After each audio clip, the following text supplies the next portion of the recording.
Hi friends, ഇന്ന് ഞാൻ നിങ്ങൾക്ക് കാണിച്ചു തരാൻ പോകുന്നത് നമ്മുടെ കൊല്ലംകാരുടെ സ്വന്തം സാമ്പ്രാണിക്കൊടി.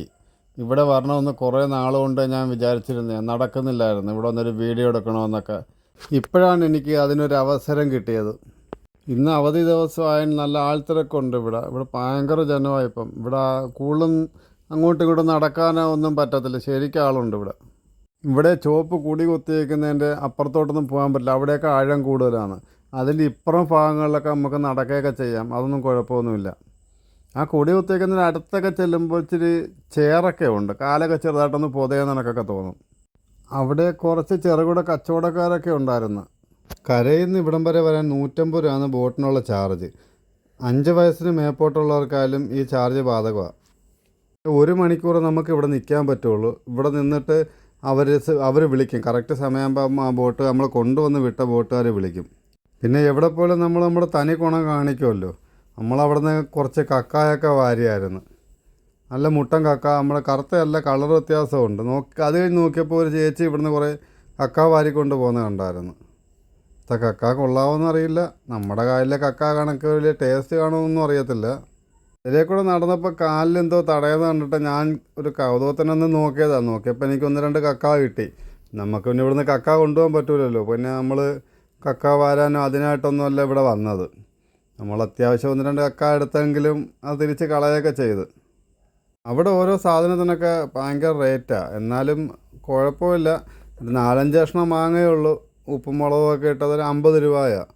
ഇതിൻ്റെ കരയ്ക്കുള്ളവരുടെ ഉപജീവന മാർഗം ഇതൊക്കെ തന്നെയാണ്. പിന്നെ വേസ്റ്റൊക്കെ വരുന്ന അവർ വള്ളത്തിലാക്കി കൊണ്ടുപോകുന്നുണ്ട്. പിന്നെ കുഞ്ഞുങ്ങളുടെ കയ്യിൽ നിന്നൊക്കെ വീഴുന്ന വേസ്റ്റ് മാത്രമേ ഉള്ളൂ അവിടെ കിടക്കുന്നത്. അല്ലാതെ അവിടെ വലുതായിട്ട് വേസ്റ്റ് അഴുക്കമൊന്നും ഞാൻ കണ്ടില്ല. ഇവിടെ വന്ന് ഈ 1 മണിക്കൂറിന് ഇടയ്ക്ക് വെച്ച് നമുക്ക് ഇവിടുന്ന് വേറൊരു ബോട്ടിൽ കയറി 5 കിലോമീറ്റർ ചുറ്റളവ് വരെ നമുക്ക് ഇറങ്ങാം. അവിടെ 100 രൂപ ചാർജേ ഉള്ളൂ അതിന്. അവിടെ കണ്ടൽക്കാടുകളും നല്ല നല്ല സൈറ്റൊക്കെ കാണാനൊക്കെ. അത്രയും ദൂരമൊക്കെ പോകുന്നതിന് 100 രൂപ ചാർജ് ഉള്ളതെന്ന് ഇവർ പറഞ്ഞത്. പക്ഷെ ഞങ്ങൾ വന്നിട്ട് തിരക്കായതുകൊണ്ട് ഇവിടെ അവർക്ക് ഈ ബോട്ടിൽ എണ്ണയൊക്കെ തീർന്നു. അതുമല്ല ആളൊന്നും ഇല്ല എന്നൊക്കെ പറഞ്ഞ് പോകാനായിട്ട്. അതുകൊണ്ട് പിന്നെ അങ്ങോട്ടുള്ള യാത്ര പിന്നെ ഞങ്ങൾക്ക് പറ്റിയില്ല.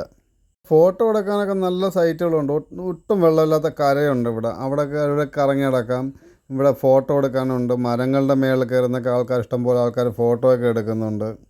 ഞാൻ ഈ ഇറങ്ങി വരുന്ന കരഭാഗമുണ്ട്. അവിടെ നിന്നെങ്കിൽ ഇരിക്കാനുള്ള സൗകര്യങ്ങളൊക്കെ ഉണ്ട്. നമുക്കൊരു 4-5 പേർക്ക് അവിടെ കുറച്ച് നേരം റെസ്റ്റ് എടുക്കാനുള്ള സൗകര്യമൊക്കെ ഉള്ള സ്ഥലമാണ്. ഞാനിവിടെ വന്ന് കുറേ ഫോട്ടോസും വീഡിയോസും ഒക്കെ അത്യാവശ്യം എടുത്തിട്ടുണ്ടായിരുന്നു. അവധി ദിവസങ്ങളിൽ ഇവിടെ വളരെ തിരക്കാണ്. എന്നാലും കുട്ടികൾക്കുമായിട്ട് ഇവിടെ വന്നു കഴിഞ്ഞാൽ അവർക്ക് കളിക്കാൻ പറ്റിയൊരു സൈറ്റ്. അവർക്ക് നല്ല എൻജോയ്മെൻ്റ് ആകും. പിന്നെ പിള്ളേരുടെ കാര്യമല്ലേ, വെള്ളം കണ്ടാൽ വിടത്തില്ലല്ലോ. പിള്ളേർ പിന്നകത്ത് ചാട്ടവും ബഹളമൊക്കെ ആയിരിക്കും. അങ്ങനെ ഞങ്ങൾക്കുള്ള സമയം കഴിഞ്ഞായിരുന്നു. ബാഗിനകത്തായിരുന്നു എൻ്റെ ഫോൺ കിടന്നത്. അതുകൊണ്ടൊന്നും കേൾക്കാൻ പറ്റിയില്ലായിരുന്നു. ഇപ്പോൾ ഫോൺ എടുത്ത് നോക്കിയപ്പോഴേ 2-3 മിസ് കോൾ കണ്ട് അവർ വിളിച്ച്. ഞാൻ പിന്നെ അങ്ങനെ തിരിച്ചു വിളിച്ചു.